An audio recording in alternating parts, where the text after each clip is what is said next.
운동치료학 및 실습 온라인 강의 11주차 2차 강의 영상 시작하겠습니다. 온라인 강의 11주차 2차 강의 영상은 제2부 제17장 엉덩관절, 허벅지 및 스압 부위의 재활입니다. 강의 내용은 목차와 같습니다. 엉덩관절, 허벅지 및 스압 부위의 해부학입니다. 엉덩관절은 넙다리뼈와 골반의 절구로 구성되어 있습니다. 넙다리뼈는 인체에서 가장 길고 가장 크고 가장 강하며 다리를 위한 체중 부하를 지지하는 역할입니다. 넙다리뼈의 강도는 로코모션을 하는 동안 가동성과 지지에 필수적이라고 할 수 있겠습니다. 절구는 3개의 골반뼈로 구성되어 있습니다. 엉덩뼈, 공등뼈 및 두덩뼈로 구성되어 있습니다. 관절 연골은 넙다리뼈 머리와 절구 양쪽을 덮고 보호하는 역할을 합니다. 유리 연골은 넙다리뼈 머리를 덮고 있습니다. 절구 테두리는 절구 가장자리에 두꺼운 섬유 연골이 존재합니다. 섬유 연골은 증가된 체중 부하의 힘을 제공하기 위해 절구의 가쪽 영역을 두껍게 함으로써 체중 부하의 힘을 충분히 제공할 수 있도록 역할을 합니다. 절구의 중심 부위는 연골이 존재하진 않습니다. 원인대입니다. 원인대는 넙다리뼈 머리에 혈액을 공급하는 폐쇄동맥의 뒤쪽 가지를 보호하는 역할을 합니다. 지금 슬라이드를 보시면 엉덩관절의 뼈 해부학을 보실 수 있습니다.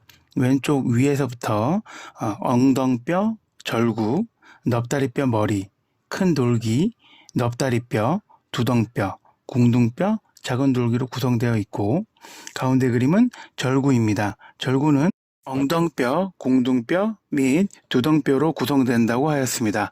그리고 맨 오른쪽 그림은 절구 가쪽이 더 두꺼운 섬유 연골의 고리로 덮여 있는 모습을 확인하실 수가 있습니다. 원인대가 부착되어 있는 절구의 중심 부위에는 연골이 존재하지 않음을 다시 한번 강조해 드리겠습니다. 이어서 해부학 이어가겠습니다. 엉덩관절 주위에는 임상적으로 중요한 점액 주머니들이 존재합니다. 엉덩허리 주머니와 깊은 층 뼈돌기 주머니가 그 조직들입니다. 엉덩허리 주머니는 작은 뼈돌기 부위에 위치하고 엉덩근의 먼쪽 부위와 큰 허리근에 의해 형성되어 있는 엉덩허리근 힘줄과 앞쪽 관절 주머니의 마찰력을 감소시키는 역할을 합니다. 깊은 층 뼈돌기 주머니는 큰 뼈돌기 주위에 위치하고 엉덩 정강띠와 큰 뼈돌기 사이의 마찰력을 감소시키는 역할을 합니다. 엉덩허리근 볼기 주머니가 있습니다. 이는 엉덩관절의 앞쪽에 위치합니다. 엉덩 넙다리 인대와 두덩 넙다리 인대 사이 틈에 위치합니다. 앞쪽의 근육군은 엉덩관절 굽힌근과 넙다리 내갈래근 으로 구성되어 있고 뒤쪽 근육군은 볼기근과 뒤넙다리근으로 구성되어 있습니다.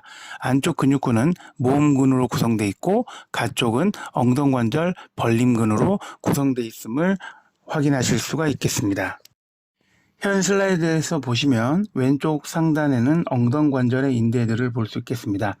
왼쪽 상단 그림에서 그 중에 왼쪽 그림은 궁둥 넙다리 인대를 보여주고 있는 그림이고 오른쪽 그림은 왼쪽부터 엉덩 넙다리 인대, 넙다리뼈, 오른쪽에 절구 인대, 두덩 넙다리 인대, 두덩 주머니 인대 순으로 확인하실 수가 있겠습니다. 왼쪽 하단에 있는 그림은 엉덩 넙다리 인대의 그 엉덩관절이 굽힘될 때 느슨해지고 엉덩관절이 펴될 때 팽팽해진다는 것을 보여주기 위한 이미지입니다. 그 오른쪽에는 깊은 층 뼈돌기 주머니와 얕은 층 뼈돌기 주머니, 궁둥 주머니, 그리고 엉덩허리 주머니로 우리 골반에서 아주 중요한 역할을 하는 주머니들을 확인하실 수 있습니다. 오른쪽 큰 그림은 왼쪽은 엉덩관절의 근육 앞면에 위치한 근육들이고 오른쪽은 뒷면에 위치한 근육들입니다. 왼쪽부터 앞면에서는 큰 허리근, 엉덩근, 넙다리 근막 긴장근, 큰 볼기근, 짧은 모음근, 긴 모음근, 큰 모음근으로 위에서 아래로 확인할 수 있고요. 오른쪽에 두덩근, 넙다리 고등근, 넓은 근으로 되어 있습니다. 뒷면에서 좌측부터 말씀드리면 바깥 폐쇄근, 오른쪽에 궁둥 금원근, 작은 볼기근, 윗 쌍둥이근, 아래 쌍둥이근, 속 폐쇄근, 넙다리 내목근 이렇게 확인하실 수가 있겠습니다. 정상적인 생체 역학을 말씀드리겠습니다. 엉덩관절은 세면 모두에서 움직임을 허용하는 구관절입니다. 엉덩관절의 운동은 굽힘, 펴, 벌림, 모음, 안쪽 돌림과 가쪽 돌림을 포함하고 있습니다. 엉덩관절을 90도 굽힘하고 약간 벌림과 가쪽 돌림했을 때 최대의 관절 일치함을 나타냅니다. 엉덩관절의 잠김 위치 자세는 30도 펴의 자세에서 벌림 및 약간의 안쪽 돌림이 일어날 때 잠김 위치에 있게 됩니다. 열림 위치 자세는 30도 굽힘 자세에서 30도 벌림 그리고 약간의 가쪽 돌림이 이루어졌을 때 엉덩관절은 열림 위치에 있게 됩니다. 엉덩관절의 관절 주머니 패턴은 굽힘보다는 안쪽 돌림과 벌림에 제한이 있고 가쪽 돌림과 모음보다는 펴에 제한이 있는 것이 특징입니다. 다음은 넙다리 뼈목과 넙다리 뼈 몸통 사이의 경사각도는 125도가 정상입니다. 하지만 체중 부하를 하기 전인 유아의 경우 150도 이상으로 약간 벌림 형태가 되어 있습니다. 이후 발달 과정을 통해서 체중 부하를 시작한 후에 넙다리뼈 머리에 압박이 가해지게 됩니다. 이로 인해서 경사각도가 감소하게 됩니다. 경사각도가 125도를 초과한 경우에는 관절의 압박력을 증가하는 박굽이 엉덩이 됩니다. 경사각도가 120도 미만인 경우는 넙다리뼈 목에 대한 압박이 증가되는 안굽이 엉덩이 되고 그 이미지로서 오른쪽 그림으로 이해하시면 되겠습니다. 엉덩관절은 정상 보행 시 가동 범위가 어느 정도 확보가 필요한데 적어도 30도의 굽힘과 10도의 펴을 확보할 필요가 있습니다. 넙다리뼈 관절 융기의 가로축과 넙다리뼈 목의 축에 의해 형성된 비틀림 각도는 평균적으로 12도에서 15도 정도 나타내고 있습니다. 넙다리뼈 비틀림의 정상 범위는 8도에서 25도로 되어 있습니다. 다리가 안쪽 돌림되어 비틀림 각도가 15도 이상이면 넙다리뼈 앞 방향 경사라고 명명합니다. 이때는 발가락이 안쪽으로 돌아가는 안짱 걸음 자세 변형이 유발될 수 있습니다. 또한 다리가 가쪽 돌림되어 비틀림 각도가 15도 미만인 경우에는 뒤방향 경사가 나타납니다. 이때는 발가락이 바깥으로 돌아가는 팔자걸음 자세 변형이 유발될 수 있습니다. 그 내용은 아래 그림으로 이해하실 수 있겠습니다. 다음 슬라이드에서는 표 17-1에 기술되어 있는 엉덩관절의 인대성 지지에 대해서 확인하실 수 있겠습니다. 엉덩관절의 인대와 각각 인대에 대해서 제한되는 엉덩관절의 운동을 확인하시면 되겠습니다. 다음은 엉덩관절과 허벅지 및 삿부위의 근육입니다.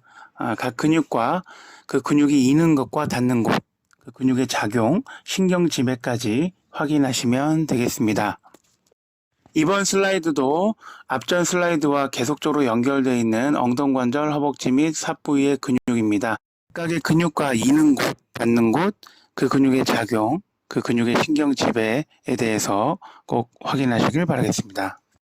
다음은 좀 더 기능적인 걸 말씀드리겠습니다. 이중 지지기에서 단일 지지기로 바뀔 때 중력 중심은 디딤기 다리 쪽으로 이동합니다. 말 그대로 바로선 자세에서 한발서기로 이동되는 현상을 떠올리시면 되겠습니다. 골반은 중력의 영향으로 반대쪽 비체중부하 다리 쪽으로 변이가 나타납니다. 이는 비체중부하 다리 쪽으로 기울어진다고 생각하시면 편하겠습니다. 엉덩관절의 벌림근이 양쪽 엉덩관절의 높이를 똑같이 유지하도록 수축이 시작됩니다. 이는 체중부하 쪽 지뢰팔 길이가 더 크기 때문에 그 평형을 유지하기 위한 자연스러운 작용입니다.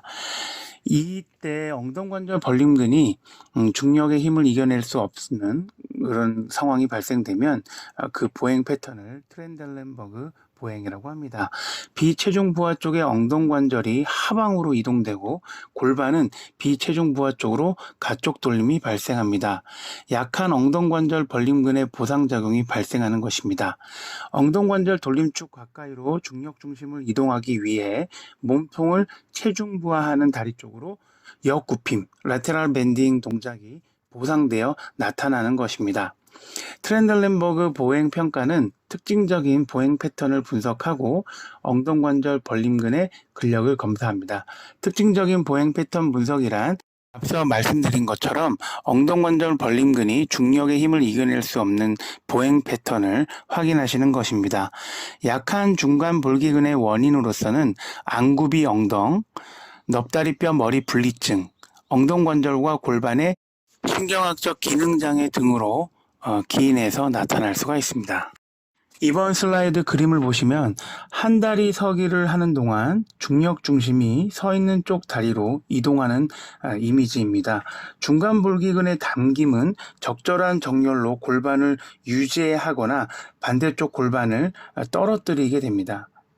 그 반대쪽 골반을 유지하게 되면 정상이 되는 거고, 반대쪽 골반이 떨어뜨리는 현상이 생기면 트렌델렌버그 현상이 되는 거고, 그러한 보행이 트렌델렌버그 보행이 되겠습니다. 오른쪽에 두 가지 부류의 사진은 동일한 정상과 트렌델렌버그 보행을 확인하실 수 있는 이미지 그림입니다. 다음은 병태 생체역학입니다. 다리 길이의 차이가 구조적으로 또는 기능적으로 나타날 수 있습니다. 이 두 가지 분류로 설명드릴 수 있겠는데요. 정강뼈와 넙다리뼈 또는 양쪽 모두의 길이 변형을 구조적 다리 길이 차이라고 명명합니다. 실제적인 뼈 변형을 의미하고 진성 다리 길이 차이라고도 합니다. 진성 또는 구조적 다리 길이 차이는 보조기 중재에 의해 치료로 이어질 수 있습니다. 기능적 다리 길이 차이는 관절의 구축이나 근육의 불균형으로 인해 한쪽 다리가 짧아지거나 길어진 형태를 의미합니다. 한쪽 근육이나 근막의 팽팽함, 불균등한 근경련이 일어난 경우, 인대 이완 또는 인대성 단축이 원인으로 작용합니다. 기능적 또는 외관상의 다리 길이 차이는 대개 근에너지 기법, 스트레칭, 근력 강화 운동으로 치료하여 해결할 수 있겠습니다. 다음은 엉덩관절의 관절 운동 형상학입니다. 먼저 넙다리뼈 머리의 모양은 안쪽, 앞쪽, 위쪽으로 돌출된 볼록한 구형 형태를 가지고 있습니다. 넙다리뼈 머리는 앞쪽, 가쪽 및 아래쪽으로 향하고 있는 오목한 절구와 관절을 형성해서 엉덩관절의 운동 형상학적 움직임을 나타내는 것입니다. 엉덩관절의 열린 운동 사슬 움직임은 넙다리뼈 머리는 긴 뼈의 생리적 움직임과 반대 방향으로 활주가 일어납니다. 넙다리뼈의 구름은 생리적 움직임의 방향과 같은 방향으로 발생합니다. 예를 들어 엉덩관절이 굽힘을 할 때 넙다리뼈는 앞쪽으로 구름을 하고 뒤쪽으로 활주를 합니다. 엉덩관절이 펴문할 때는 넙다리뼈의 구름은 뒤쪽으로, 활주는 앞쪽으로 발생한다는 의미입니다. 보행의 디딤기에서처럼 다리가 고정된 닫힌 운동 사슬의 활동 시 넙다리뼈에 대해 골반이 움직임이 일어납니다.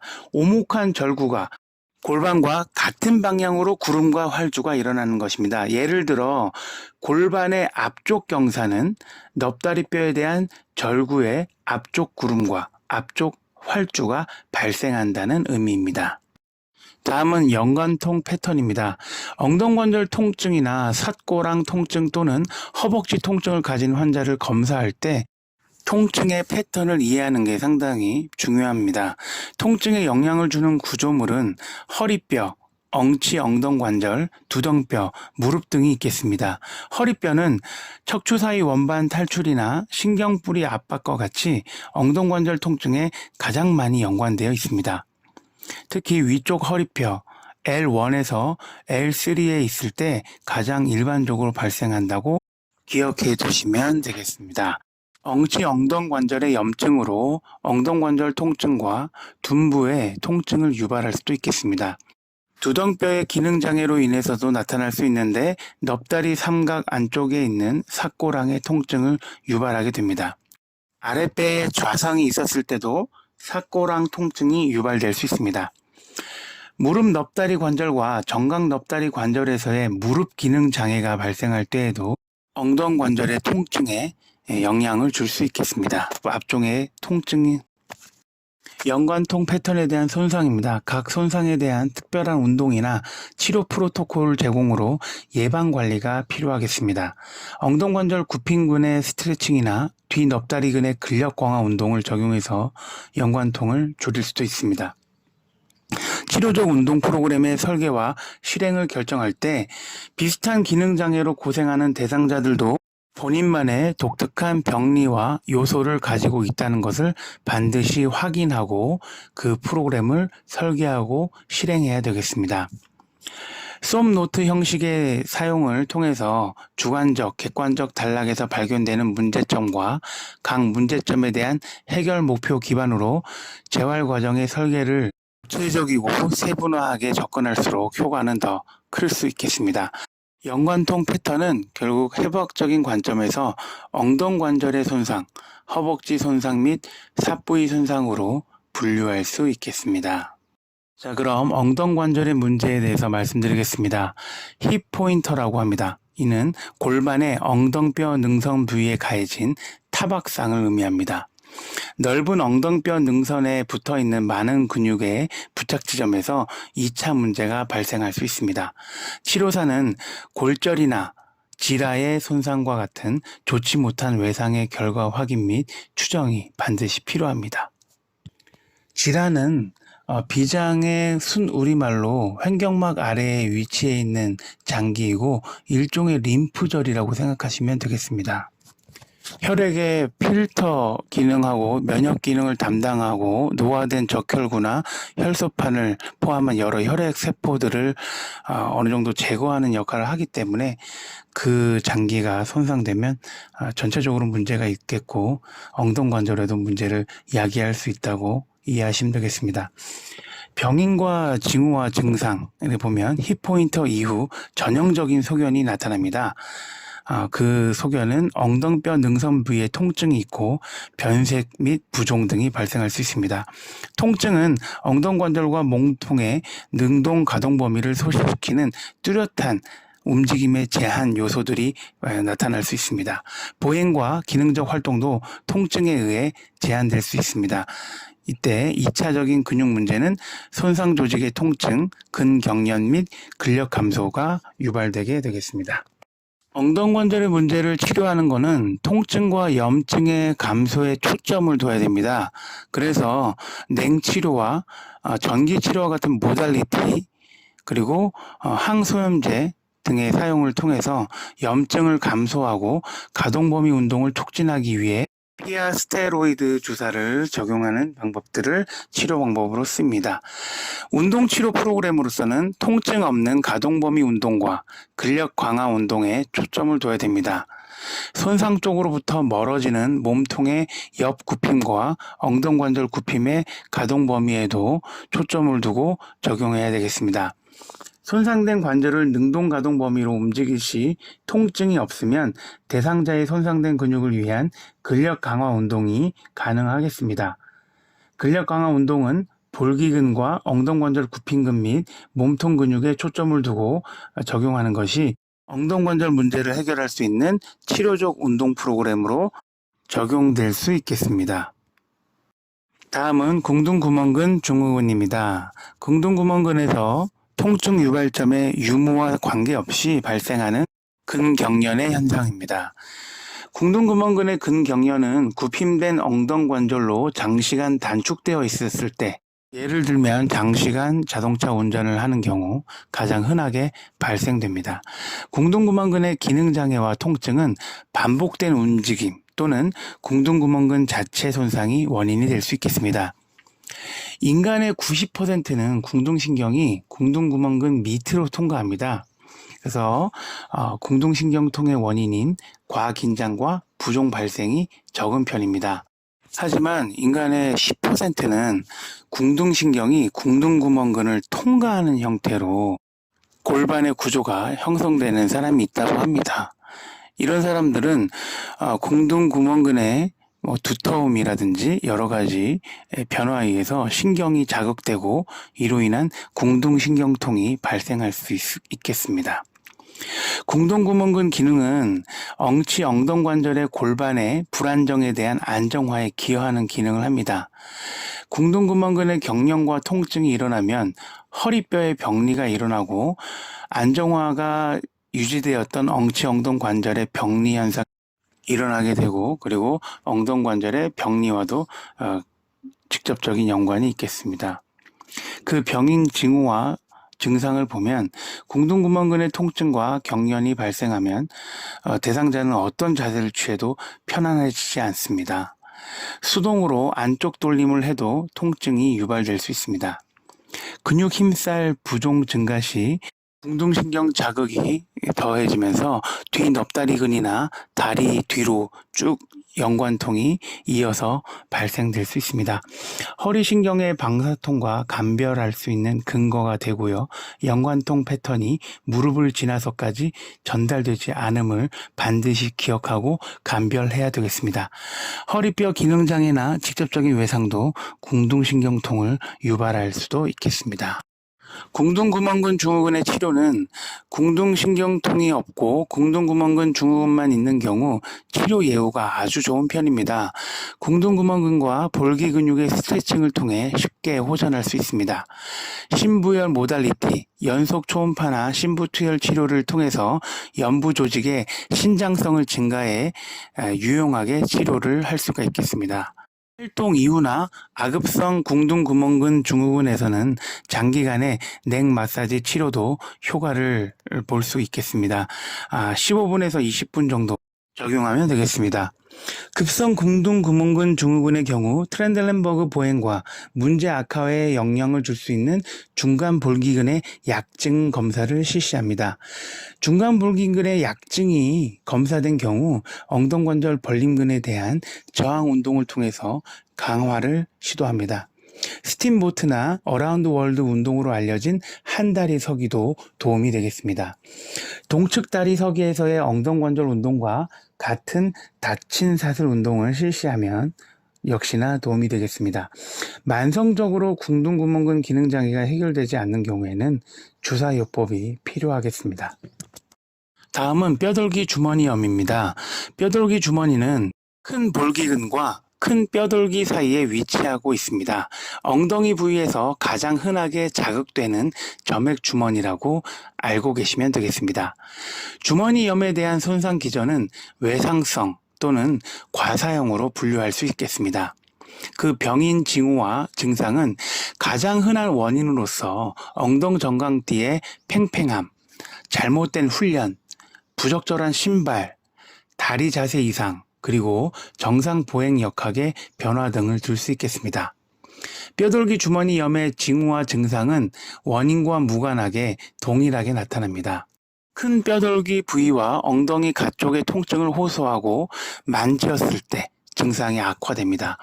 반복 움직임에 의한 점액 주머니의 마찰로 엉덩관절 벌림근의 저항 운동에 의한 염증 부위 압박으로 통증이 증가되는 양상도 보이게 됩니다. 동측 엉덩관절 벌림의 증가와 동측 디딤기의 감소와 같은 보행 치우침이 발생하기도 합니다. 치료 방법으로는 외상성인 경우 함영증 약물이나 냉치료 또는 모달리티로 통증과 염증을 감소시키는 것을 초점으로 적용할 수 있겠습니다. 하지만 과사용의 경우는 치료 예후가 너무 좋지 않은 관계로 과사용인 경우에는 딱히 유의미한 효과를 내는 치료법은 아직까지 보고되어 있지는 않습니다. 만성인 경우를 제외해서 급성 뼈돌기 주머니염이 발생했을 때 미리 예방적으로 급성일 때 뼈돌기 주머니염을 해결한다면 만성으로 전이 되는 부분은 많이 예방할 수가 있겠습니다. 그런 의미에서 표 17-4에 나와 있는 급성 뼈돌기 주머니염에 영향을 주는 요소를 꼭 확인하시고 숙지하시길 바라겠습니다. 원인 요소와 관련된 병태 역학이나 그에 따른 치료법이 기술되어 있습니다. 다음은 궁둥뼈 주머니염입니다. 궁둥뼈 주머니는 큰 볼기근과 궁둥뼈 거치면 사이에 위치하고 있습니다. 신체 활동을 하는 동안 외상의 결과로 자극되어 염증이 발생할 수 있겠습니다. 장시간 앉아 있거나 빈번하게 앉기의 결과로 자극을 많이 받을 수도 있겠습니다. 엉덩관절의 완전 굽힘 시 가장 많이 노출되는 궁둥뼈 주머니는 염증이 있는 점액 주머니가 노출되거나 압박되었을 때 통증이 악화된 특징을 가지고 있습니다. 그래서 가장 흔한 불편사항은 앉을 때나 그 부분을 촉지할 때 통증이 발생하는 경우입니다. 궁둥뼈 주머니의 기능적 활동의 측면에서 보면 계단 오르기와 높은 언덕으로 걷거나 달릴 때 이 부위에 통증이 발생할 수 있겠습니다. 초기 치료는 염증을 가라앉히게 하는 항염증 약물과 냉치료, 그리고 뒤 넙다리근과 엉덩관절 편근 스트레칭을 실시할 수 있겠습니다. 다만 능동 가동 범위 동안 환자가 통증을 느끼지 못하는 경우에 스트레칭을 적용합니다. 추후 관리와 예방적 치료로서 점액 주머니의 반복 외상을 방지하고 활동을 수정하는 방면으로 궁둥뼈 주머니염을 예방하고 치유에 도움을 줄 수가 있겠습니다. 다음은 발음성 엉덩관절 증후군입니다. 엉덩관절에서 소리가 나는 증상이고 반복적인 자극에 따른 뼈돌기 주머니의 칼슘화와 관련이 있습니다. 큰 뼈돌기 위에서 움직이는 엉덩 정강띠의 소리입니다. 엉덩 두덩 관절 융기 위를 움직이는 엉덩 허리근 힘줄의 소리이기도 합니다. 궁둥뼈 거친 면 위를 움직이는 넙다리 두갈래근의 힘줄 소리이기도 합니다. 관절 내 기능 장애는 관절각 내 유리체가 원인이 될 수도 있고 또는 절구 테두리 찢어짐 그리고 엉덩관절의 아탈구가 관절 내의 기능 장애를 유발하는 원인이 되겠습니다. 그래서 병인 징후와 증상을 보시면 기능적 활동을 할 때 엉덩관절에서 펑 하거나 짤까닥 하는 소리가 나타나는 증상 양상이 보입니다. 반복적인 엉덩관절 굽힘과 가쪽 돌림을 할 때 엉덩관절 안쪽 돌림근 짧아짐 또는 앉을 때 통증을 동반하는 현상이 발생할 수 있습니다. 주로 발생하는 대상자는 달리기 선수, 사이클 선수, 체조 선수, 치어리더, 댄서 등으로 무릎을 과도하게 올리거나 굽힘하는 그런 대상자들이 많고 남성보다 여성이 호발하는 양상을 보이고 있습니다. 치료는 항염증 약물과 냉치료를 적용할 수 있습니다. 만성의 경우라면 초음파나 전기 자극과 같은 모달리티를 통해서 통증과 염증 강소에 유용한 치료법들을 적용할 수 있겠습니다. 스트레칭 프로그램은 기능장애의 원인이 엉덩 정강띠나 엉덩 허리근 힘줄, 넙다리 두갈래근 힘줄 또는 엉덩관절 안쪽 돌림근의 힘줄 등이 짧아진 경우에는 스트레칭을 적용할 수 있겠습니다. 엉덩관절 근육에 초점을 주는 프로그램이 적용되는 치료는 근력 강화 운동을 활용하면 되겠습니다. 뼈돌기 주머니에 칼슘화나 관절 내에 손상이 일어난 경우는 의사에게 의뢰해야 되겠습니다.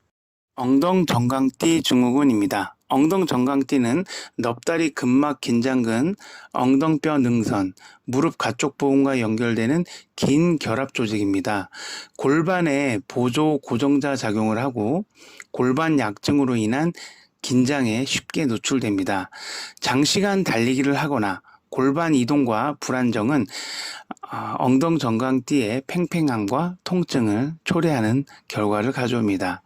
엉덩 정강띠의 긴장은 뼈돌기 주머니염과 가쪽 발음성 증후군, 먼쪽 엉덩 정강띠 주머니염을 유발할 수 있습니다. 또한 엉덩 정강띠의 긴장은 무릎 넙다리 관절 통증 증후군과 무릎뼈 연골 연화증을 일으키는 요소로도 작용하게 됩니다. 치료 방법으로는 엉덩 정강띠의 도수 치료는 직접적인 근막 이완술을 통해 결합 조직 구조물 자체를 치료하는 방법을 적용할 수 있겠고, 엉덩 정강띠를 직접 스트레칭하기 위해 홈 트레이닝 방법으로 폼 롤러를 사용해서 직접적으로 치료하는 방법이 적용될 수 있겠습니다. 통증 유발점이 넙다리 근막 긴장근에서 발생할 수 있으므로 통증 부위에 직접 중재를 적용하면 효과를 볼 수 있겠습니다. 통합적인 엉덩 정강띠 재활은 볼기 근육을 강화하는 데 있습니다. 2차성 엉덩 정강띠 긴장은 1차 원인과 함께 치료해야 하고 엉덩 정강띠 긴장을 위해 약물요법을 선택적으로 적용해야 되겠습니다. 다음은 절구 테두리 찢어짐입니다. 절구 가장자리를 둘러싸고 있는 치밀한 섬유연골로 된 고리 형태의 구조물이 절구 테두리입니다. 엉덩관절의 기능장애와 통증은 절구 테두리가 떨어졌을 때 발생할 수 있습니다. 엉덩관절의 절구 테두리 찢어짐은 오목 위팔관절, 어깨관절의 오목 위팔관절, 오목 테두리 찢어짐보다 덜 일어납니다. 덜 일어나는 이유는 상대적으로 어깨관절보다 골반관절이 안정성이 높다는 근거가 되겠습니다. 상대적으로 안정성이 증가된 골반관절은 얕은 관절 오목에 비해 큰 인대들과 절구의 깊이가 깊고 절구의 모양에 의해 보강되는 것입니다. 잘못 진단되는 손상으로는 엉덩관절 굽힘근과 삿굴의 증상, 큰뼈 돌기 주머니염, 그리고 발음성 엉덩관절 등이 있겠습니다. 병인 징후와 증상을 보면 절구 테두리 찢어짐의 손상 기전은 자동차 사고 등과 같은 직접적인 외상과 탈구, 아탈구 손상 유무에 관계없는 미끄러짐과 낙상 등 테두리 찢어짐이 있습니다. 또한 비틀림 손상이나 갑작스런 방향 전환에 의해서도 발생할 수 있겠습니다. 주 대상자는 축구선수나 하키선수, 풋볼선수, 발레리나 및 골퍼 등이 있겠습니다. 절구 테두리 찢어짐의 치료는 보행보조 장비를 이용해서 수정된 체중부하 방법을 적용함으로써 치료할 수 있고, 모달리티와 항염증 약물 통해서 통증이나 부종을 감소시키면서 치료할 수 있겠습니다. 관절 내 주사와 관절 주변의 주사도 단기간적으로 증상을 회복하는 데 효율적 치료 방법이라고 할 수 있겠습니다. 보존적인 치료보다는 찢어진 테두리를 정리하는 수술적인 치료가 더 나은 효과를 나타냅니다.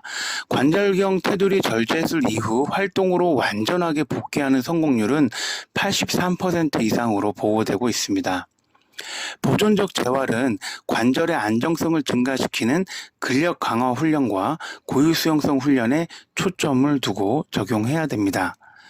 다만 보존적 재활이 어려운 경우에는 빨리 수술적 치료를 결정하는 것이 훨씬 더 활동으로 완전히 복귀하는 데 도움이 되겠습니다.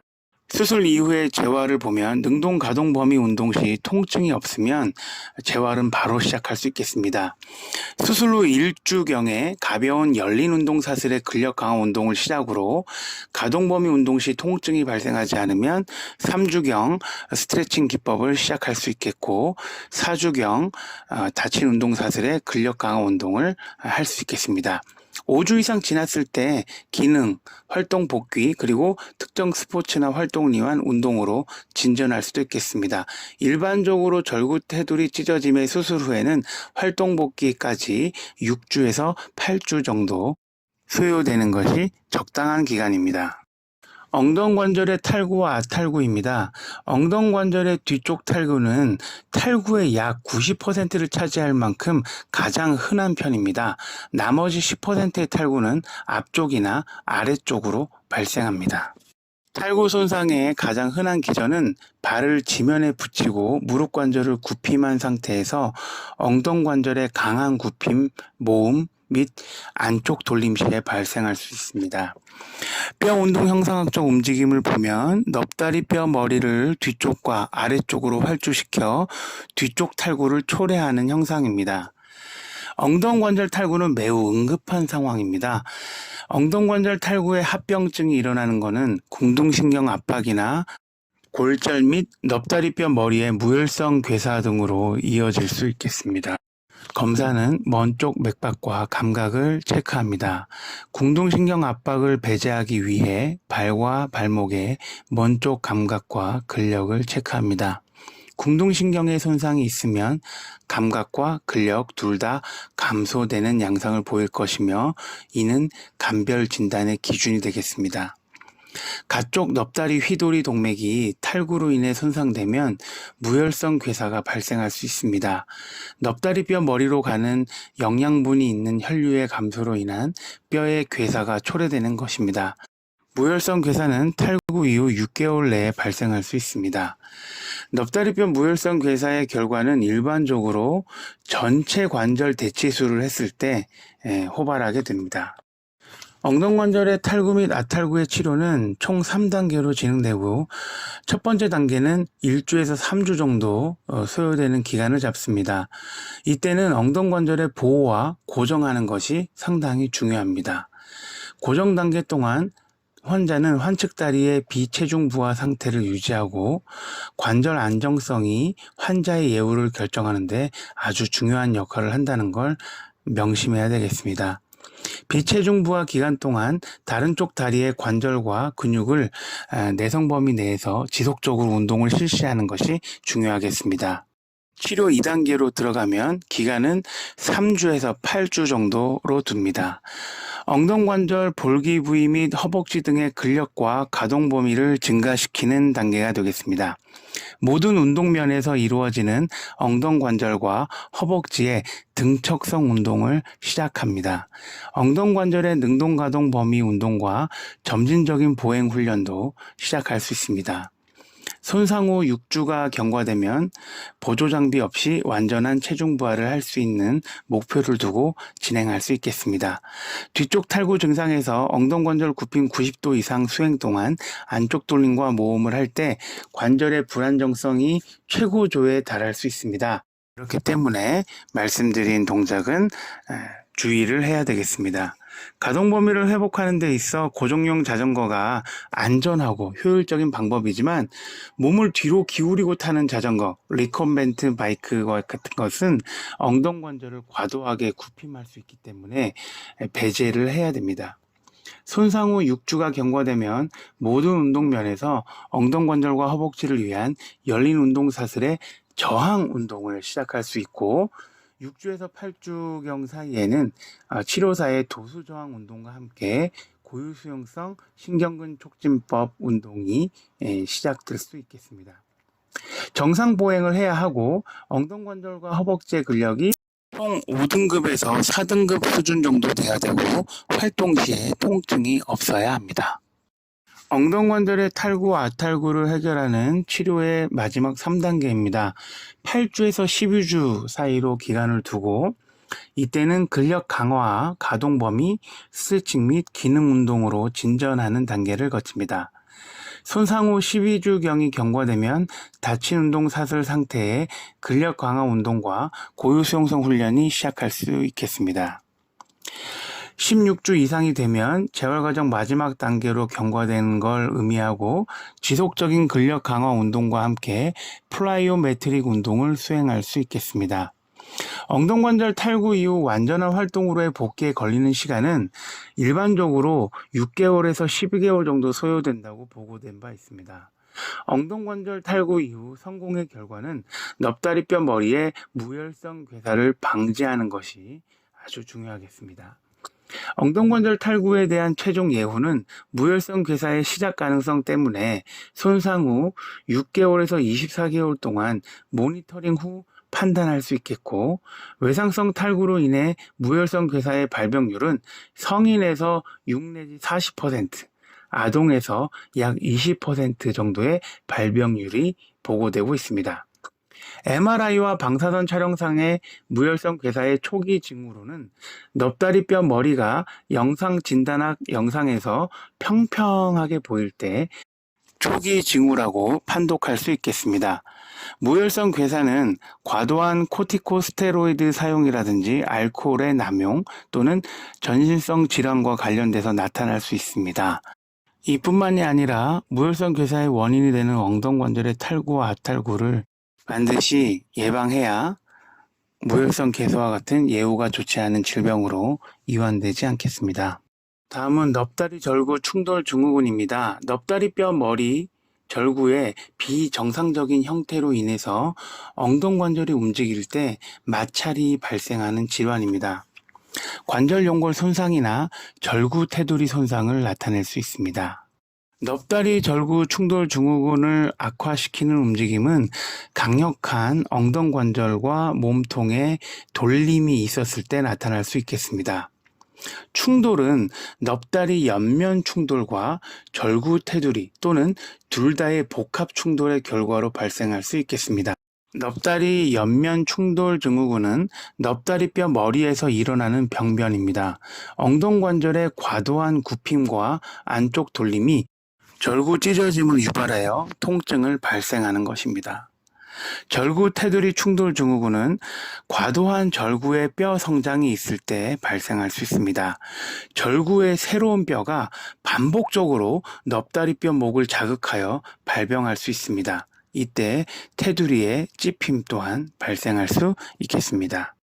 병인과 징후, 그 증상을 보면 강력한 신체 돌림을 필요로 하는 스포츠 운동선수들에게 넙다리 절구 충돌 증후군은 발생할 수 있겠습니다만, 넙다리뼈와 절구 사이에 비정상적인 적합성을 가진 사람은 전체의 한 10%에서 20% 정도에서 발생이 나타나기 때문에 그러한 사람들은 강한 신체 돌림이 일어나지 않아도 발생할 수 있겠습니다. 주 대상은 축구, 테니스, 라크로스, 풋볼 및 하키와 같은 빠른 속도와 강한 모멘트를 유발하는 스포츠에서 많이 발생하게 됩니다. 특히 넙다리 절구 충돌 증후군은 버터플라이 기법 W 시팅 자세를 사용하는 하키 골키퍼에게 호발될 수 있습니다. 엉덩관절의 앞쪽 통증과 뻣뻣함, 그리고 활동 도중이나 활동 이후의 통증을 호소할 수 있고, 궁둥이, 골반 및 허리 등의 통증과 장기간 앉기 시 통증이 발생할 수 있겠습니다. 치료는 보존적 접근법으로 휴식과 항염증요법이 있고, 선택적 접근법으로 엉덩관절의 관절경 수술 치료를 시행할 수 있겠습니다. 다음은 엉덩관절 삔입니다. 엉덩관절 아탈구나 탈구와 같은 손상 기전으로 발생할 수 있겠습니다. 발병률은 매우 낮은 편입니다. 강한 인대와 뼈 지지물이 엉덩관절을 보호하기 때문에 엉덩관절의 삔은 그렇게 많이 발생하지는 않습니다. 병인 징후와 증상을 보시면 엉덩관절의 능동가동 범위와 수동가동 범위의 끝 지점에서 통증이 발생할 때 나타날 수 있습니다. 손상된 인대의 스트레스가 부하됨을 의미하는 것입니다. 손상된 인대 부위에 엉덩관절 압통과 기능 상실이 호소되고 그로 인한 부종, 압통, 얼룩출혈 등이 발생할 수 있겠습니다. 통증성 부행과 환측다리 쩔뚝거림, 엉덩관절 휘돌림 기능 저하 및 손실되는 증상들이 나타나겠습니다. 치료는 대상자가 내성 범위 내에서 가능한 빠르게 능동가동 범위 운동과 등척성과 가벼운 등장성 근력 강화 운동, 그리고 완전 체중 부하 보행을 시작할 수 있게 적용하는 것이 유용하겠습니다. 다음은 견인 골단염입니다. 근육과 뼈 사이의 성장판 부착부에 발생하는 염증 반응입니다. 지구력 운동선수들의 과사용 손상으로 가장 많이 발생하고, 발병의 시작은 강한 훈련이나 부적절한 훈련으로 인해 잠행적으로 발생할 수 있습니다. 가장 많이 발생하는 병변 부위는 엉덩뼈 능선이고, 다음으로는 궁둥뼈 거친면, ASIS에도 발생할 수 있습니다. 적절한 휴식과 치료 또는 활동의 수정이 수행되지 않으면 견인 골단염에 의해 박리골절도 초래될 수 있습니다. 병인 징후와 증상을 보면 골단염 부위 국소 통증과 압통이 발생합니다.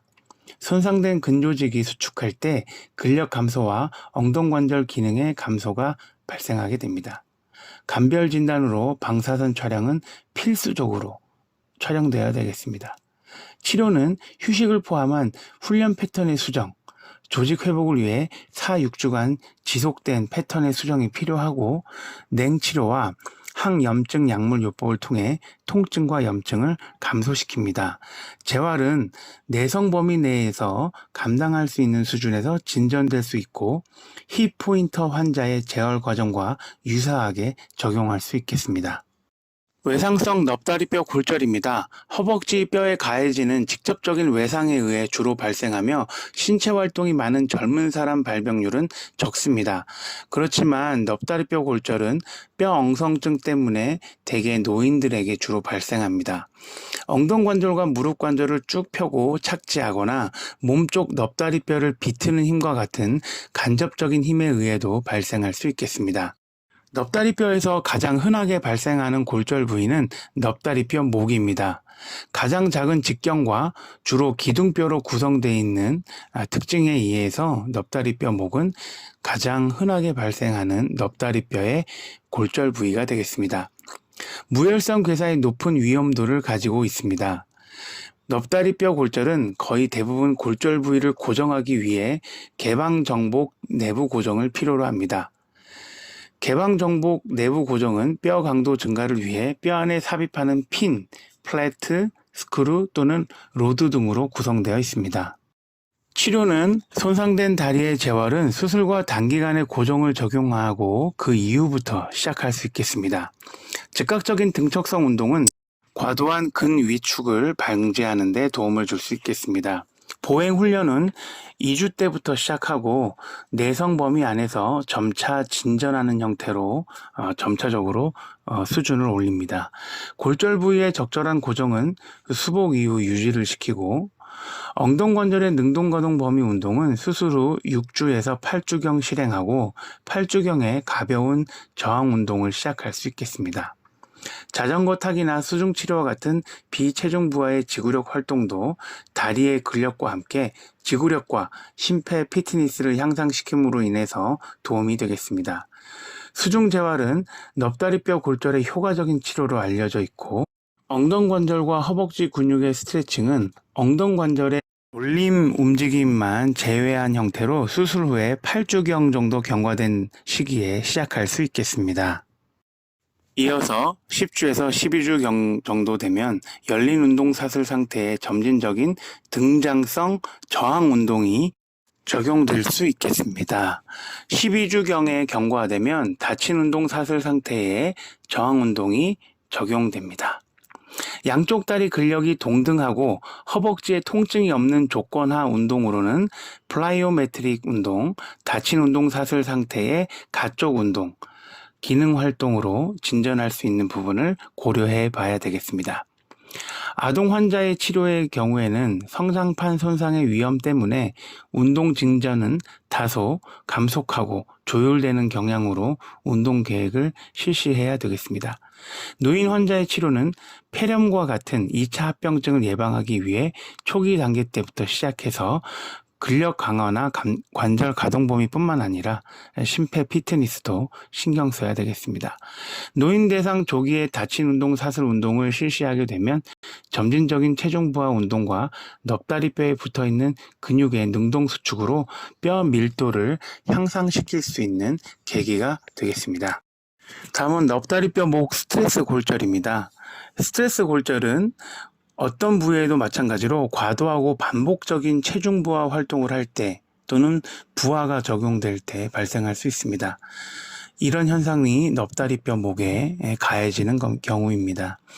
운동선수인 경우 스트레스 골절은 장거리 달리기 선수와 철인 3종 선수에서 가장 흔하게 발생할 수 있고 발병률은 남성보다 여성에게서 좀 더 높게 나타나는 현상을 보이고 있습니다. 스트레스 골절의 가장 흔한 지점은 넙다리뼈 목입니다. 넙다리뼈 목 스트레스 골절의 주관적 호소는 사꿀, 허벅지, 무릎 또는 궁둥이 부위에 쑤시는 듯한 만성 통증이라고 말씀드릴 수 있겠습니다.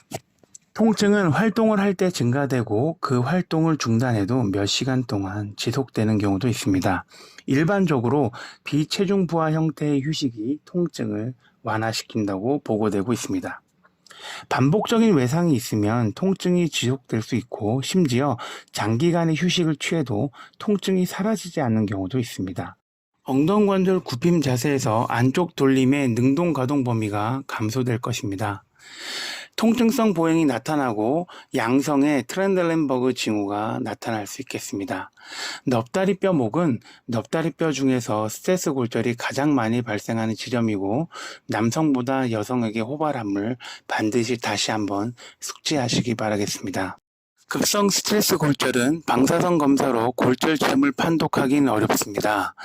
추후 진단 검사로 뼈 스캔 검사와 방사선 검사로 양성을 확인 후에 MRI 또는 CT 검사로 골절의 심각도를 확인해서 판별하면 되겠습니다. 치료는 1차 치료는 위험한 활동을 배제하는 것이 최선입니다. 1차 치료가 실패하면 넙다리뼈 머리에 무혈성 괴사가 일어날 수도 있고 전이성 넙다리뼈 골절 또는 불유합성 골절 등을 초래할 수 있습니다.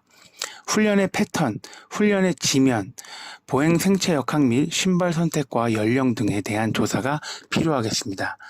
치료적 운동은 비체중부하 자세나 수정된 체중부하 자세에서 수행할 수 있겠습니다. 심혈관 지구력과 다리 근력을 유지시키는 게 가장 중요합니다.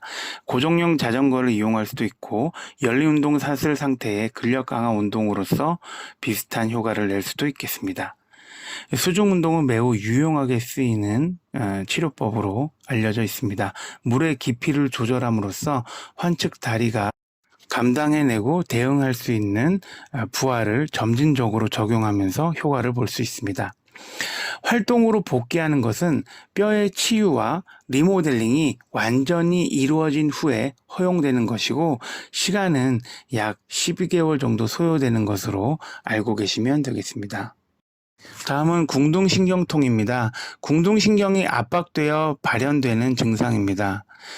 인체의 약 90%는 궁둥신경이 큰 궁둥뼈 폐임을 지나 궁둥구멍근 밑으로 통과하는데 일반적으로 궁둥신경 병변을 초래하는 궁둥구멍근의 경련이나 짧아짐이 발생할 때 나타날 수 있겠습니다. 궁둥신경 부위의 가장 흔한 해부학적 비정상은 궁둥신경이 궁둥구멍근을 통과하는 형태의 해부학적 구조입니다. 궁둥신경에 문제가 발생하면 궁둥구멍근의 경련이 일어나거나 타이트니스가 발생하고 염증 및 비대해지는 증상들이 나타날 수 있습니다. 병인 징후와 증상을 보면 진성 궁둥신경통은 궁둥구멍근에 의한 궁둥신경의 압박이라고 볼 수 있겠습니다. 궁둥신경이 지배하는 부위의 통증과 신경학적 문제는 궁둥신경의 손상과 반드시 관련되어 있는 것은 아니라는 것을 말씀드리겠습니다. 궁둥신경통과 유사한 증상으로 척추 사이 원반 탈출이나 신경뿌리의 포획이 있기 때문에 반드시 감별 진단되어야 되겠습니다. 엉치엉덩관절 병변 및 뒤넙다리근 손상 그리고 궁둥뼈 주머니염이 궁둥신경통과 비슷한 증상이 나타나기도 합니다. 치료는 궁둥구멍근 증후군과 유사하니 참고하시면 되겠습니다. 다음은 넙다리 신경 포획입니다. 삭고랑 부위에서 넙다리 신경을 압박하여 다리의 운동 소실과 감각 소실을 초래하는 증상입니다. 허벅지와 종아리의 앞쪽 부위의 감각을 담당하는 넙다리 신경은 운동신경 또한 엉덩관절의 굽힘근, 무릎 협근을 지배합니다.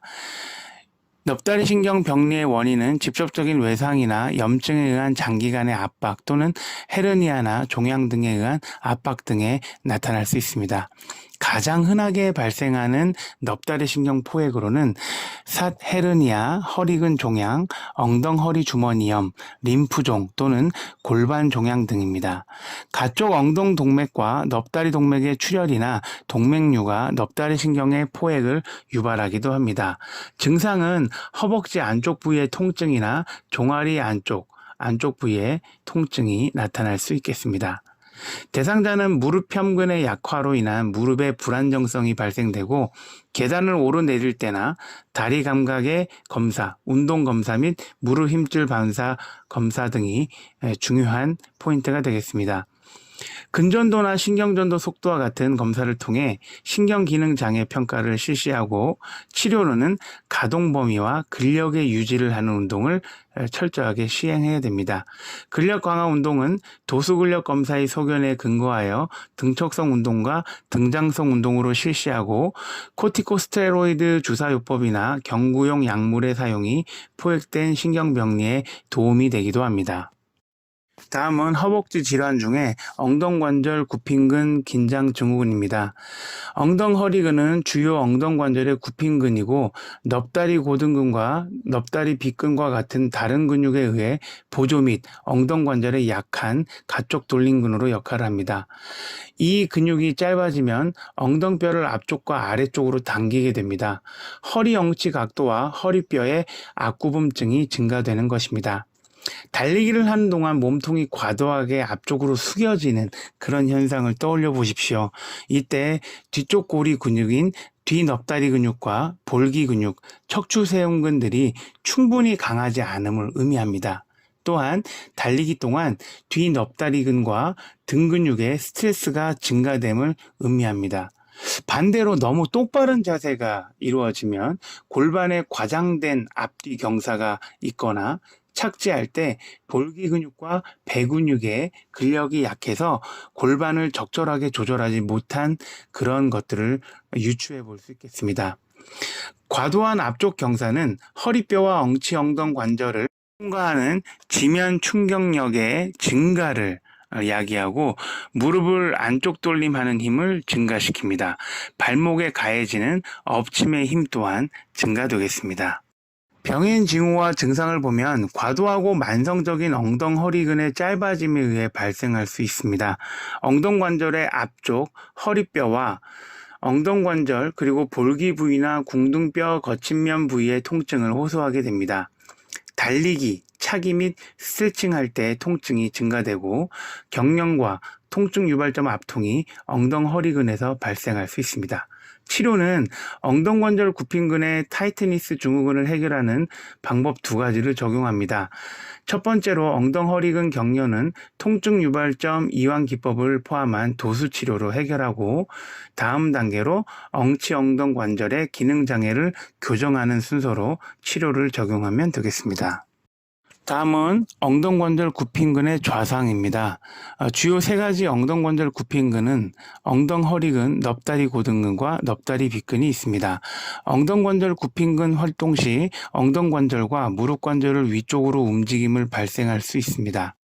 엉덩관절 굽힌근의 수축 또는 스트레칭 시에 근육의 긴장이 발생할 수 있습니다.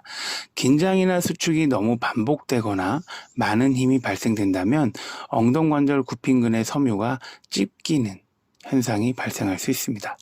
엉덩관절의 좌상, 즉 찢어짐의 분류는 약한 통증과 약간의 기능 장애를 일으키는 부분적 찢어짐과 극심한 통증과 불능을 일으키는 완전한 파열로 나눌 수 있겠습니다.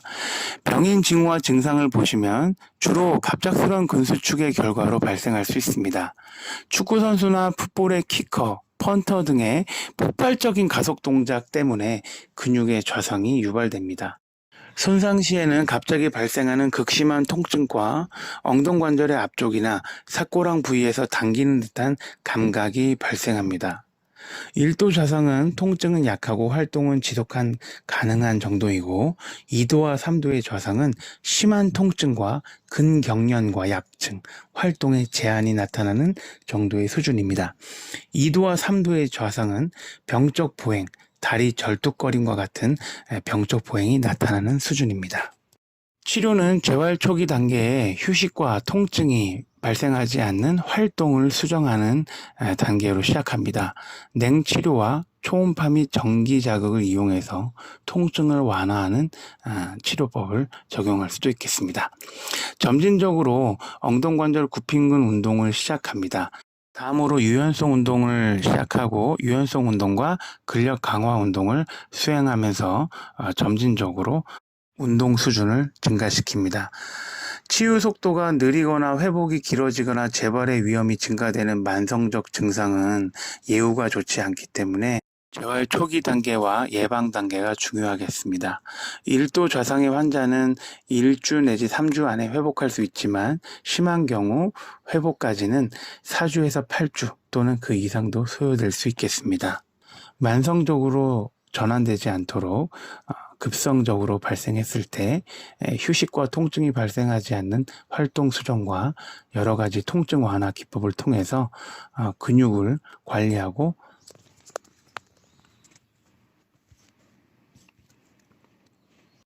다음은 치료적 운동으로 가동범위 운동입니다. 가동범위 운동은 연부 조직이 단축되는 것을 방지하고 윤활렉 생산을 촉진하는 기법입니다.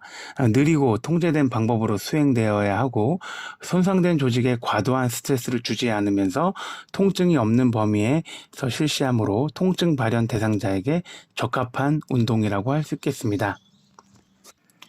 왼쪽에서부터 엉덩관절 굽힘과 무릎관절 펴을 적용해서 운동하는 방법.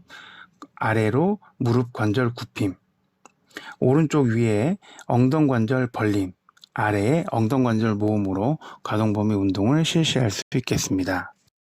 또한 엉덩관절의 안쪽 돌림, 가쪽 돌림, 엉덩관절의 펴도 관절 가동범위 운동을 다음과 같이 실시할 수 있겠습니다. 다음은 스트레칭 운동입니다. 왼쪽에서부터 모음근 스트레칭 운동 A, B로 나누어서 말씀드리겠습니다. A 동작은 엉덩관절과 무릎관절을 굽힘하고 앉은 자세를 취한 후 양쪽 발바닥을 붙이고 할 수 있는 데까지 양발을 몸 가까이로 가져오면서 실시합니다. 양팔로 무릎을 누르면서도 실시할 수 있겠고 등은 곧게 펴야 합니다. B는 양다리를 V 자세로 만든 후에 양다리를 벌림하고 등을 곧게 펴고 발가락이 위쪽을 향하도록 실시하면서 스트레칭하게 됩니다. 가운데 그림은 선 자세에서 모음근 스트레칭하는 방법입니다. 양발을 어깨 너비 2배로 벌림한 다음 4분의 1, 2분의 1 스쿼트를 수행하면서 스트레칭하고자 하는 모음근의 반대쪽으로 몸을 기울인 다음 실시하고요. 이 자세의 끝 자세는 어깨, 무릎 및 발가락이 수직으로 일직선을 유지하는 자세입니다. 다음으로 오른쪽 상단은 엉덩관절 가쪽 돌림 A와 B입니다. 환자는 길게 앉은 자세를 취한 후 손상 쪽 다리의 엉덩관절과 무릎관절을 굽힘한 후 쭉 뻗은 반대쪽 다리의 무릎을 교차시킵니다. 스트레칭하고자 하는 무릎의 가쪽 면에 반대쪽 팔꿈치를 배치하고 스트레칭하고자 하는 다리의 어깨를 바라봅니다. 그리고 팔꿈치를 이용하여 무릎을 밀면서 볼기 근육을 스트레칭합니다. B는 누운 자세에서 다리를 사 형태로 만들고 밑쪽의 다리를 위쪽으로 밀어 반대쪽 다리의 무릎을 굽힘하고 가쪽 돌림을 일으킵니다. 스트레칭 되는 느낌을 느끼기 위해 할 수 있을 만큼 등을 당기도록 실시합니다. 다음으로 스트레칭 운동은 엉덩관절 가쪽 돌림과 안쪽 돌림, 굽힘 스트레칭을 말씀드리겠습니다. 치료사는 무릎의 안쪽 면에 한 손을 배치하고 발목의 가쪽 면에 다른 손을 배치합니다. 그렇게 되면 엉덩관절 가쪽 돌림 C와 D와 같이 치료사의 손이 배치될 수 있습니다. 이때 무릎을 지지하는 동시에 발목을 안쪽으로 눌러 스트레칭을 일으킵니다. 엉덩관절 안쪽 돌림은 반대로 무릎을 지지하면서 발목을 바깥으로 당겨 스트레칭을 일으킵니다. 엉덩관절은 치료대 위에 고정되어야 합니다. 다음으로 오른쪽 끝에 엉덩관절 굽힘 스트레칭입니다. 런지의 끝 동작에서 앞으로 내민 발목 쪽으로 몸통을 돌림합니다. 이때 엉덩관절이 앞쪽이 스트레칭 되는 느낌을 느끼도록 실시합니다. 다음은 관절 가동술입니다. 아래쪽 활주와 긴축 신연을 하는 방법입니다. 환자의 위치는 바로 누운 자세이고 치료사의 위치는 기능장애를 가진 다리 쪽에 치료대 끝에 선 자세를 취합니다. 엉덩관절은 중립 위치 또는 이완된 자세를 유도합니다. 고정된 손은 복사뼈를 잡거나 넙다리뼈의 위 관절 융기를 잡습니다. 가동되는 손은 복사뼈를 잡거나 넙다리뼈의 위 관절 융기를 잡습니다. 가동술은 치료사는 다리의 긴축 신연의 힘을 적용하게 됩니다. 넙다리뼈의 가쪽 활주입니다. 환자는 바로 누운 자세에서 치료사는 양쪽 다리에 서서 손상된 종아리의 안쪽에서 위치합니다. 엉덩관절의 위치는 약간의 벌림과 굽힘을 한 자세를 취하게 합니다. 고정손은 지지를 위한 종아리를 잡습니다. 가동손은 할 수 있을 만큼 엉덩관절 가까이에 허벅지 안쪽에 손을 배치하고 가동술은 관절을 신연하기 위해 가쪽 방향으로 힘을 적용하면서 실시할 수 있겠습니다. 다음은 넙다리뼈 뒤쪽 활주입니다. 환자는 바로 누운 자세에서 치료사 위치는 양쪽 다리에 서서 손상된 종아리의 안쪽에 위치합니다.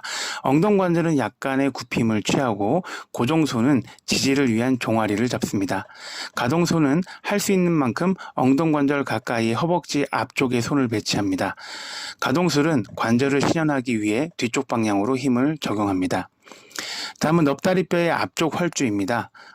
환자는 엉덩관절을 치료대 가장자리에 걸쳐놓고 엎드린 자세를 취합니다. 치료사는 환자의 뒤쪽에 테이블 끝 지점에서 선 자세를 취합니다. 엉덩관절의 위치는 치료사의 팔과 몸통 사이에 환자의 종아리를 끼우고 환자의 무릎을 굽힘한 상태에서 약간의 펴을 일으킵니다. 고정된 손은 지지를 위한 무릎을 잡고 가동손은 볼기주름의 바로 먼 쪽 부위에 손을 배치합니다. 가동술은 관절을 신현하기 위해 앞쪽 방향으로 힘을 적용합니다. 근력 강화 운동으로서 등척성 운동입니다. 고정된 형태의 자세에서 긴장을 유도하게 됩니다. 강화 훈련을 적용하는 근육에 저항을 적용해서 버티거나 밀어내는 형태로 실시할 수 있겠습니다. 오른쪽 그림의 한발서기 훈련은 무릎을 약간 굽힘하고 골반을 수평으로 유지하면서 등척성으로 유지하는 훈련이 되겠습니다. 다음은 등장성 운동, 열린사슬 운동입니다. 엎드린 자세 엉덩관절 펴과 교가 운동, 네발기기 자세에서 엉덩관절 펴으로 동작을 실시하면서 자세를 유지하는 것이 중요한 포인트가 되겠습니다. 유지가 끝나면 시작 자세로 되돌아옵니다. 같은 맥락에서 옆으로 누운 자세에서 실시하게 되면 각각 엉덩관절 벌림근과 엉덩관절 모음근을 등장성 운동으로 유지하면서 실시할 수 있습니다. 앉은 자세에서는 엉덩관절의 안쪽 돌림과 가쪽 돌림에 대한 등장성 훈련을 실시할 수 있겠고, 효과를 높이기 위해서 저항 주머니를 발목에 적용해서 사용할 수도 있겠습니다. 다음은 기구를 이용한 네 방향의 엉덩관절 운동입니다. 운동기구 안에서 선 자세를 취하고 무릎 높이의 패드를 적용하며 운동을 수행하는 동안 양손을 이용해 몸을 고정시키는 형식으로 실시합니다. 굽힘, 펴, 벌림, 모음 네 방향으로 실시할 수 있겠습니다. 다음 그림은 튜빙을 이용한 네방향 엉덩관절 운동입니다. 비환 측 다리로 서고 환측 다리에 튜빙을 묶고 그 탄력을 이용해서 운동을 하고 운동을 수행하는 동안 모멘텀을 이용하지 않도록 주의합니다. 모음, 벌림, 펴, 굽힘 네 방향으로 엉덩관절 운동을 하는 이미지입니다. 다음은 닫힌 사슬 운동입니다. 레그 프레스, 스탠더드 스쿼트, 데드리프트, 런지, 스텝 업 다운 형태의 여러 가지 닫힌 사슬 운동이 적용될 수 있겠습니다. 그림에서 보시는 거는 좌측부터 슬라이드 보드입니다. 슬라이드 보드의 한쪽 끝에 서서 발의 바깥면을 램프에 붙입니다. 무릎을 약간 굽힘하면서 시작하여 가슴을 들어 올립니다. 램프를 밀고 다리를 벌림하면서 보드를 활주하는 형태로 실시합니다. 가운데는 몬스터 보행입니다. 운동밴드를 환자의 발목에 착용하고 원하는 긴장이 느껴질 때까지 양다리를 벌립니다. 이런 긴장을 유지하면서 무릎을 약간 굽힘하고 앞쪽 뒤쪽 또는 가쪽으로 보행하면서 실시할 수 있는 운동입니다. 가쪽으로 하는 것은 가쪽 셔플로서 적용할 수 있겠습니다. 다음은 플라이오메트릭입니다. 스피드와 근력을 모두 필요로 하는 대상자나 재활 후반 단계에 있는 환자를 훈련 시에 유용하게 사용되는 운동입니다. 대상자의 숙련성과 신체 컨디셔닝에 맞춤하여 적용해야 되겠습니다. 종류로는 스쿼트 점프, 스프릿 스쿼트 점프, 가쪽 뛰기, 양발 한발 턱 점프, 양발 한발 호프, 바운딩, 뎁스 점프가 있겠습니다. 고유 수용성 훈련과 신경근 훈련은 관절 손상의 재활에서 중요한 부분이고 특히 인체 움직임의 전략을 크게 담당하는 골반의 중요한 부분으로 작용하겠습니다. 엉덩관절 탈구나 엉덩관절 전치환술 이후에 고유 수용성 훈련은 필수적이라고 보고되었습니다. 고유 수용성 훈련의 진전은 단순한 체중 이동에서부터 시작하여 불안정한 지지면 위에 서서 특정 움직임이나 과제를 수행하는 쪽으로 진행합니다. 다음 그림은 불안정한 지지면에서 바디 블레이드를 이용한 고유 수용성 훈련을 확인하실 수 있겠습니다. 브레이싱, 테이핑 및 패딩입니다. 급성 또는 만성의 사고랑 좌상을 치료하는 쓰이는 신뢰할 수 있는 방법입니다.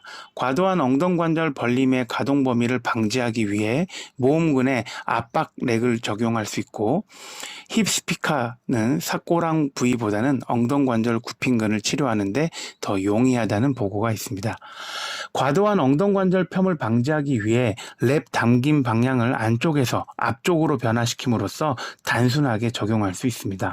압박 램핑과 테이핑을 이용해서 허벅지, 넙다리 내갈래근, 뒤 넙다리근 등의 근육 손상에도 적용할 수 있습니다. 넙다리 내갈래근의 타박상이 발생하면 손상된 부위를 보호하기 위해 패딩 기법을 적용하는 사례도 있습니다. 힙포인터 손상에 적용하는 패딩은 손상 조직의 2차 외상과 손상을 예방하는 데 매우 유용합니다. 여기까지 온라인 강의 11주차 2차 강의 영상 마치도록 하겠습니다.